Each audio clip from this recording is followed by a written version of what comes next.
An introduction to the first and basic options of Adobe After Effects. The first thing that you might notice is that there are different panels, and each of these panels or windows will serve you with different options or a different functionality.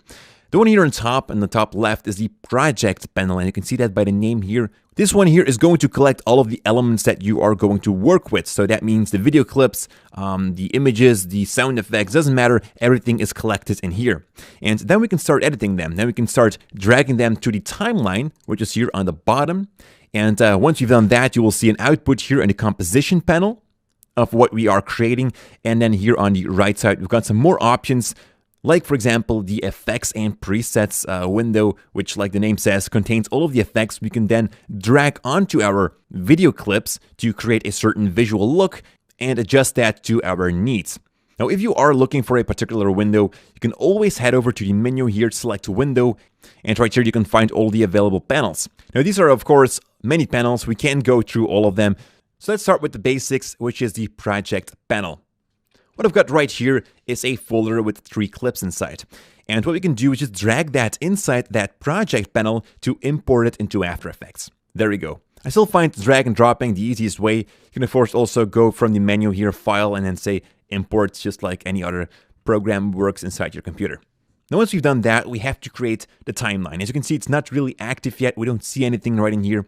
And that's because we have to create, like, if you are familiar with Premiere Pro, where we had to create a sequence, in here, we have to create a composition. It's basically the same thing, but kind of has a different name. Now, to create that composition, you can click here on this little icon here, which just says Create a New Composition in the bottom of the project panel. Click on that, which gives you different options on how you would like to set your composition. And that is the resolution, the frame rate, and so on. And you can give that a name, of course. Let's just give that Test for now. Press OK. And now you can see that the timeline is active here on the bottom. There's nothing in here yet, and that's the reason why we're seeing this transparent grid. If you don't like that, you can also choose to have a black output because there's nothing in here. So that's also something that you can work with. And that is done by a little toggle inside the composition window here on the bottom. You will see that here, Toggle Transparency Grid. Click on it to disable it, or click again on it to enable that. But for the things that we are going to do right now, it doesn't really matter if this is enabled or disabled at the moment. Let's go back to the project panel because I've got a shot here of Janik, and I'm going to drag that into my timeline.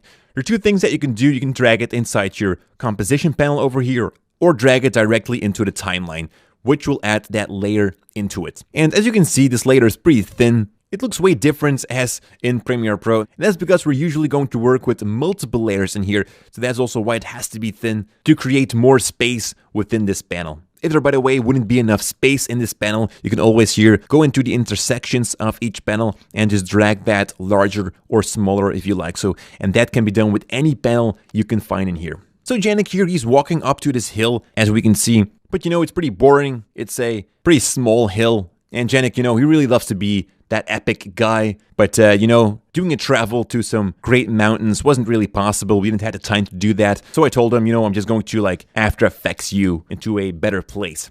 So that's why I've got also this shot here of the Andes Mountain. And also that we can drag into the timeline. As I'm dragging it into it, you cannot really see the Andes Mountain. And that's because it's below the Janik layer. If we're going to move this Andes Mountain here on top of Janik, you will then do see the Andes Mountain. So it's a basic principle. Things that lay on top of something are shown first. Now, every layer has, of course, certain properties, and those can be located by opening up that layer. You can find this little arrow here on the side of that layer. Click on it, which will open up the transform options, and this is something that any layer has. These are basic properties like the position, the scale, and so on. We can change these settings in here, but what we can also do is click on that layer to select it and then just drag it around in your canvas. You can also use the outsides here to rescale that. And if you hold down your Shift key, it will always keep its proportions. If for some reason you'd like to reset what you're doing in here, you can go into the settings here underneath the transform, and you will see this little button here which says reset. Click on that, and that will bring it back to the normal state. Now, what I want to do